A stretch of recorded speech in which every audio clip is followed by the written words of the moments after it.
আমি আমার সংক্ষিপ্ত বক্তব্য শেষ করছি। বক্তব্য দিচ্ছেন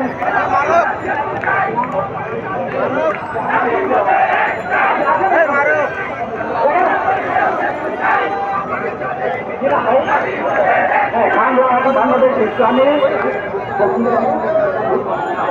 চেয়ারম্যান হিন্দু ইসলাম কংগ্রেসের জন্য চৌদ্দ আসাইন সদস্য হয়েছে শ্রমিক পার্টি কেন্দ্রীয় কমিটি। বিসমিল্লাহির রহমানির রহিম। মুক্তিযুদ্ধের অন্যতম দাবিদার দ্বীপ জেলা ঘোড়া 1970 সালের 15 নভেম্বর আমাদের ভোট কাছে দুর্নীতি হয়েছে। এই কারণে এই মুক্তিযুদ্ধ সংগঠিত হয়েছে। তার জন্য আজকে আমরা কঠিনভাবে ব্যস্ত আছি, কিন্তু ভোলা জেলার মানুষদেরকে আমরা এখনো পিছিয়ে আছি। তাই প্রধান উপদেষ্টার কাছে আমাদের আন্তরিক দাবি আছে যে ভোলাতে একটা উন্নত মানের হাসপাতাল তৈরি করে দেওয়া হোক।